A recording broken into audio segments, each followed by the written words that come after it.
years ago, Cliff Bradshaw unearthed a crumpled cup made of solid gold.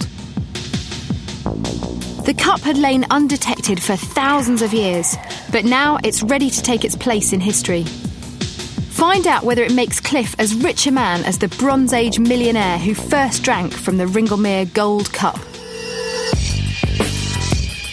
Treasure. It's all around us. Look at that! Every day, new finds are bringing our history to life. I think we've got a find over here. I'm Miranda Kristovnikov. Join me in this hidden world, where passions run high, where secrets are kept, and where serious money can be made. The world of hidden treasure. The Ringlemere Cup lay hidden for thousands of years, but it nearly didn't make it. Farming equipment inflicted terrible damage to the cup. But why was it buried in Kent? What can the Ringlemere Cup tell us about our past? And what is it worth today in hard cash?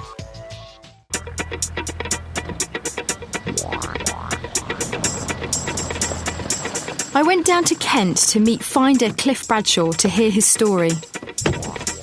This is about my fourth visit. I've been out here about 3 or 4 times. On this field? On this field. And I came to the conclusion that this was a Saxon period habitation. What sort of things you found here? Fragments of Saxon brooches, Saxon coins, which is a good indication. So I thought, if there's a living here, there's got to be a burial site. So I scanned the horizon and spotted that mound out there. What, over there? Over there, yeah, That's that mound. Sort of inconceivable. I mean, you know, it doesn't really look like it's raised at all. Well, it was raised to me. Perhaps it was the light, but it seemed pretty obvious to me at the time. Can you see it? Well, neither could I. All I could see was a field. But over the years, Cliff has learned how to spot the clues to help him visualise the original barrow or burial mound that covered the final resting place of the dead. And then I walked to what I thought was the middle of this barrow, and I'm looking at it sloping away from me each side. And having done that, I then walked around the perimeter.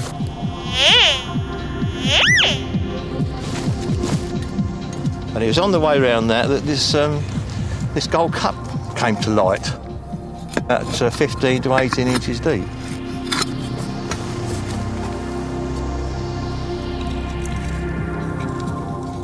And how did you feel when you found it? Absolutely just stunned.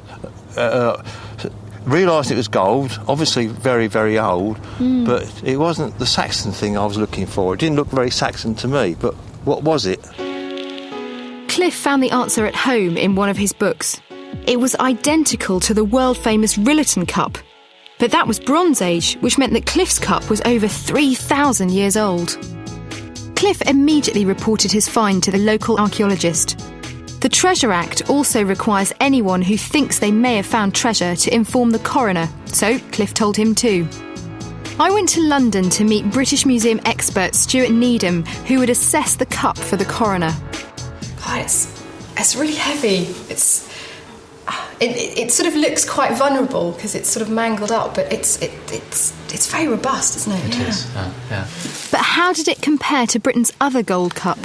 Now that's the Rillerton specimen, and I think you can see at a glance, as you did from the pictures, that there's a lot of similarity, a lot of common ground here, even to the point of the handles being virtually identical in form and decoration, with this grooving outlining that lovely hourglass shape.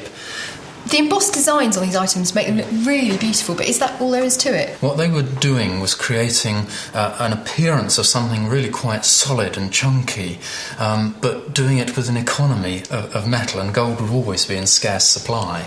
It also, of course, gives rigidity. I mean, if you think about corrugated iron, the purpose of that is to give rigidity.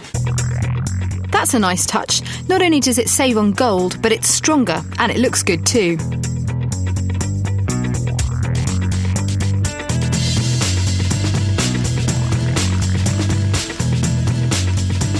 This way of working gold was an artistic hallmark of Britain's early Bronze Age, and it gave me a touch of gold fever.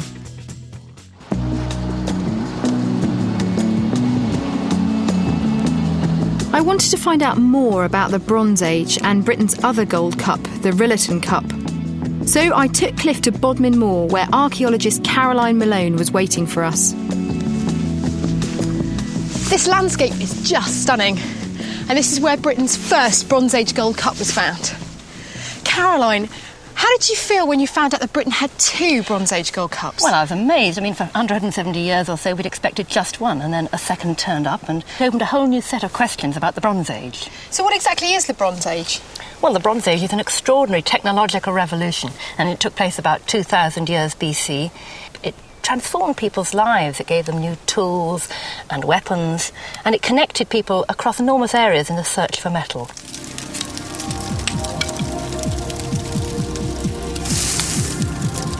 "4,000 years ago, bronze objects were the ultimate status symbols. Men became rich by using this metal to produce a glittering array of daggers and axes. Some became Bronze Age millionaires in the process. Would metal workers be a special people at that particular time? Oh, they must have been very important people. They were probably like the witch doctors of such societies, and in fact they could turn a rock like this raw tin, and through smelting it they could produce the ore like that, a wonderful silvery material, so from black to silver. And then by mixing it with this copper, you end up with bronze. The most amazing transformation from a liquid rock into this. So what was the impact of the Bronze Age here? Oh, well, you can see the Bronze Age landscape all around us. This is an industrial landscape stuffed with tin and copper on the hills over here. Mines, settlements, houses. But it was also a ritual landscape where the most important ancestors lay buried in barrows that studded the area. 3 can still just be seen high on a distant hilltop. These were the ancestors eyeing the living in the community down below. Caroline took us down to look at the barrow where the celebrated Rillerton Cup was discovered. Most of the burial mounds remained undisturbed for thousands of years. But in the 19th century, many of them were dug out by gentlemen archaeologists. But it was a Cornish tin miner who discovered the Rillerton Cup in 1837. And this, Cliff, is the Rillerton Barrow, and this is the place where the gold cup was found, in this kist. Go on, have a look. Have a look. Was there anything else found in here? When the tin miner took the lid off the kist, he found a large earthenware vessel, and with it skeletal remains, perhaps cremated ones, and the gold cup inside the vessel, and some faience beads, and a fine bit of dagger. Why were they burying these valuable items? Well, when rich and important people died, their descendants liked to send them off into the next world with all their best things, including perhaps their gold cups and their jewellery and their weapons. And it was partly a statement of their importance in life, but it was also a statement for the descendants that they had really important relations.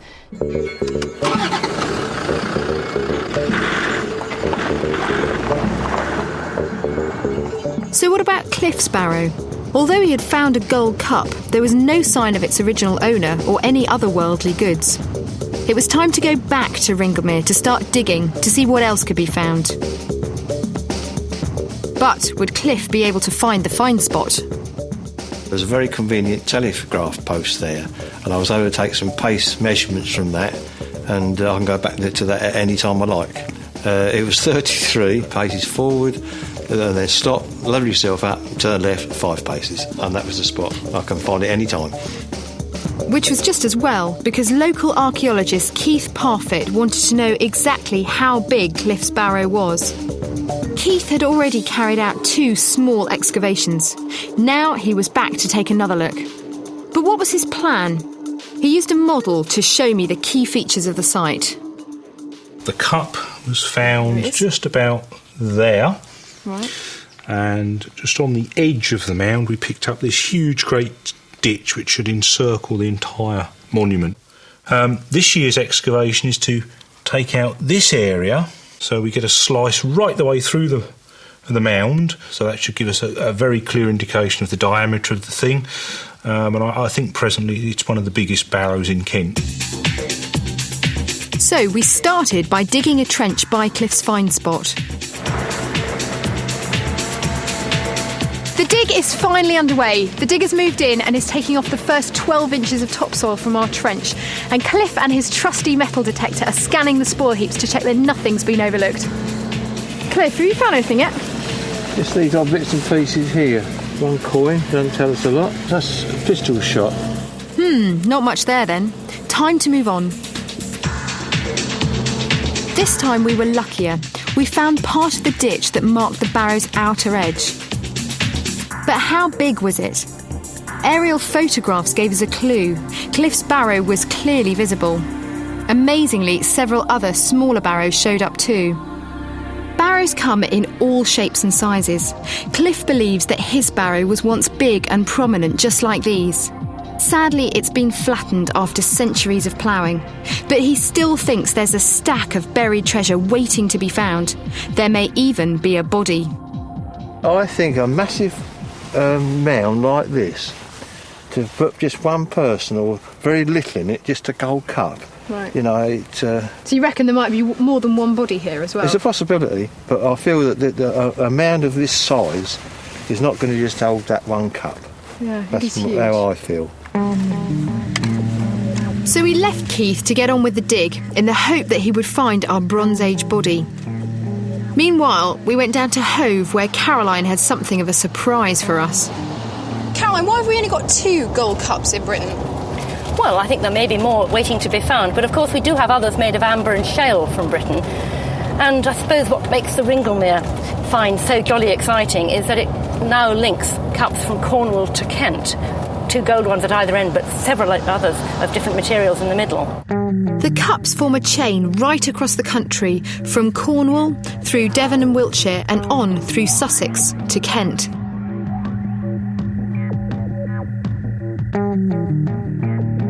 The next link in the chain to Cliff's Gold Cup is Hove's Amber Cup. Caroline, tell me a little bit about the Hove Cup. Well, look how beautifully crafted it is and carved out of a single piece of amber with the light coming through it. And of course there are little features here which are so similar to our other cups, the parallel lines, the beautiful little strap handle with its decoration and things. But was amber really as special as gold to Bronze Age man? Well, amber, along with shale and gold, did have special magical qualities because all these materials can carry an electrical charge. What exactly do you mean by that? Well, for example, they might have sparked in the dark or given off slight electric shocks. Rather like with modern nylon clothing, you get a like static electric shock. I see. Extraordinary material. Shocking. So even back in the Bronze Age, people were aware that cups made from gold, amber or shale could spark into life. We were all struck by the magical qualities of Hove's Amber Cup. But it was time to return to Ringlemere to try and find out more about Cliff's gold one. So what have these other cups got to do with Cliff's cup? Well, we know of at least 3 other gold cups that have been found in Europe. And I think this puts Kent right at the centre of a vast trading network in minerals, particularly tin and copper, that connects Cornwall with Central Europe. So Caroline's theory links the cups found in southern England to others found on the continent, with Kent right in the middle. What do these cups tell us about the Bronze Age? Well, bronze was a new source of power and influence for the people, I think, who had access to it and enabled them to become wealthy and powerful people even in their own communities. And of course, if you could control that trade and access to the minerals and what happened to them, then people were able to become wealthy, in fact, Bronze Age millionaires in their own right. Could Cliff's Barrow be the final resting place of one of these Bronze Age millionaires? I returned to Ringlemere with a group of metal detectorists to give Keith and his team of archaeologists a hand. Excellent turnout. Well, you all know the story, of course. We've got the Bronze Age burial mound up on the hill behind you there. What I want to try and do today is see if we can find any evidence for prehistoric occupation. There are clues here already. I'm hoping for more. So let's make a start and see what we can get.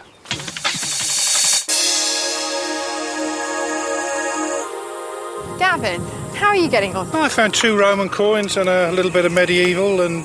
Musket ball? yeah, that's a musket ball, yeah. Yeah. Not too much, but it's early days yet. Finding hidden treasure is harder than I thought.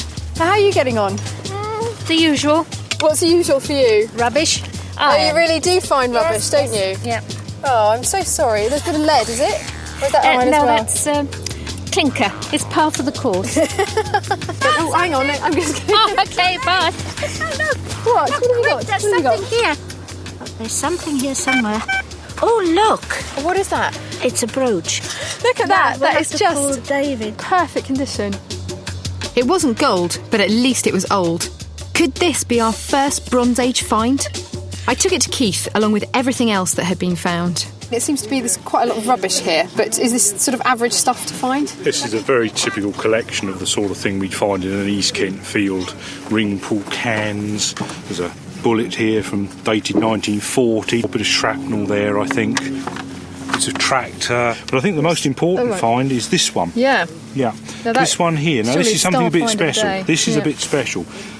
It's so special I can't actually say precisely what it is. It is a brooch. The pin would have fixed here and gone into the catch plate there. It's a pre-Roman brooch, I'm fairly certain. I'm going to stick my neck out and say it's about 200 BC, something like that. So, one lovely Iron Age brooch. Although it may not seem like much to show for a day's work, cash-strapped archaeologists like Keith are increasingly reliant on the help they get from metal detectorists and other volunteers. But we still hadn't found anything Bronze Age, so I went to visit Cliff's Metal Detecting Club in Deal. This is the White Cliffs Metal Detecting Club, and this is their monthly meeting. I don't suppose you're very interested in this. Hello, Jim. What have you got there? Just another buckle. Okay, that's a nice one. Oh, I'd say about 16th century for that. Until recently, much of our heritage was lost because chance finds went unrecorded. The Portable Antiquities Scheme provides a voluntary framework to correct this. Information on finds is recorded and the details fed into a national database. Field Liaison Officer Andrew Richardson oversees the process. Now, what are you doing with the location there? And that sounded very detailed. Well, we're getting a grid reference. It's the most important bit of information to record is the find spot, because museums are full of objects and we haven't got a clue where they're from. The grid reference locates the find to within 100 metres of the find spot. Some objects are also photographed and the images stored on a database. Taken together, these objects offer a fascinating glimpse into our archaeological past. There's so many finds happening in the club. I'm just going to meet up with Vince, who's the chairman, who's over here. Vince, hi. Hello, You've got Miranda. your board of finds here. Well, various things going through, from the Iron Age period right the way through to 1835, in actual fact. Vince has collected thousands of objects over the years, and each one is a small piece of history. This is an Iron Age, it's a woe grinder. This was used to actually grind down the body paints, the green and the reds or whatever they use. Even though Vince has so many objects, few are Bronze Age. Kent was keeping that part of its prehistoric past to itself, and I was getting nowhere.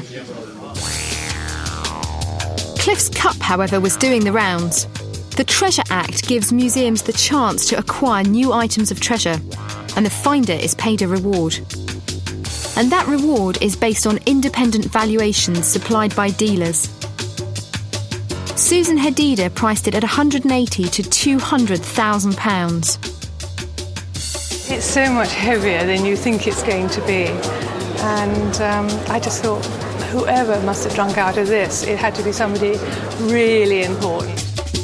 James Eade weighed in at £220,000. This piece, of course, is almost impossible to value. There have been no parallels, direct parallels on the market, ever. And Richard Faulkner came in top with a whopping price tag of £250,000. How did he get to that figure? I think of a gut reaction number. Then I go home, do my research, go into my library, and I usually come up with the number I first thought of. Back at the dig, things had really moved on. Hi, Keith. Hello. How's it going? Going very well, actually. It turned out that Keith had a huge barrow on his hands, and he was ready to tell us just how big it was. And then we come to the Great Ring Ditch, which encloses the mound. It's enormous. Huge, great thing. But of course, now we've got this piece, we can actually work out the diameter of the mound. And it's about just over 40 metres. Well, that must be amongst one of the biggest barrows in the country. Oh, I for think its so, age. yes. In fact, Cliff's Mound turned out to be 41 metres across and some 5 metres high, which could put it in the top 10 biggest barrows of Bronze Age Britain. So the archaeologists are happy.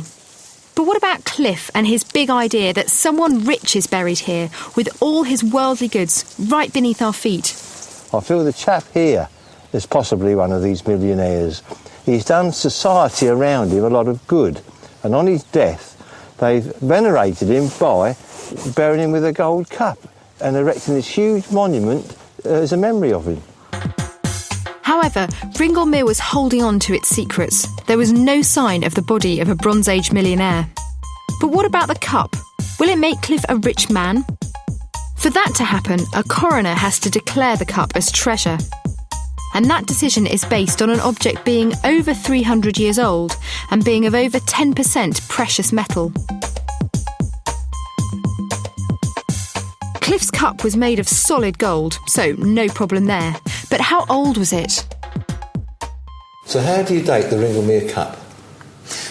Unfortunately, there's no method yet of dating gold directly. So what exactly can you do then? We have to rely still on stylistic comparisons. In Cliff's case, the answer was supplied by 2 tiny fragments of amber which were found near his cup. Although very small and seemingly unimpressive, it's actually part of an amber pommel, and you can see here how that pommel would have been mounted on top of the hilt of a bronze knife or dagger. These tiny clues led to Cliff's cup being dated to sometime between 2000 and 1500 years BC.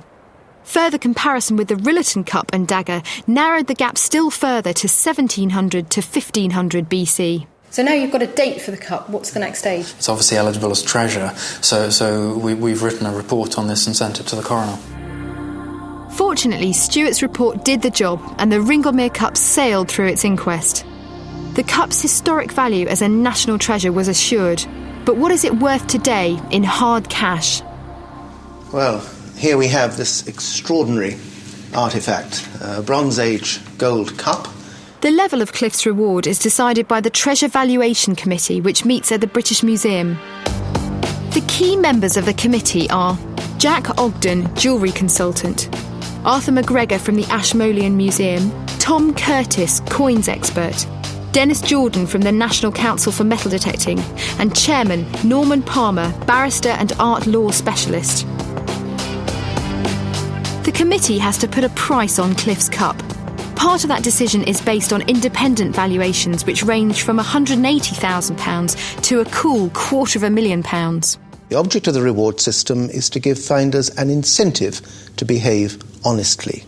It does so by awarding them a fair market price.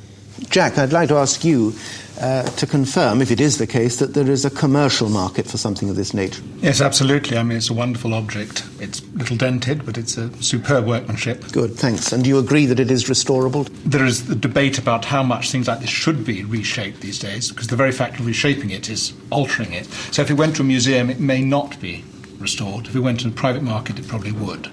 The Treasure Act specifies that finders must not attempt to clean or restore their finds.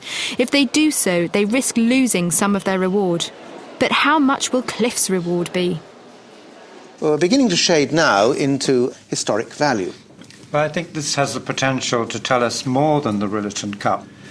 So I would rate it very highly. Is there artistic virtuosity in this as well? Absolutely, yes. It's a wonderful example of goldsmith's skill. I think it's far better than the Rillerton one in terms of workmanship. Well, perhaps now the time has come for us actually to talk about figures. 350. Let's say 250,000. A little bit over 250, I would say. Between 250 and 300,000. I get a sense that we are beginning to congregate around a figure of £270,000. Yes, I agree with that. Yes, I think that's a happy medium figure. I'm quite happy with that, yeah. So, we have unanimity that this committee should recommend to the Secretary of State the payment of a reward of £270,000, and of course, in accordance with standard practice, that reward will be divided equally between the finder and the landowner. So, good news for Cliff and the landowner, who stand to make £270,000. But there's a catch. British Museum Director Neil McGregor says the museum doesn't have the money.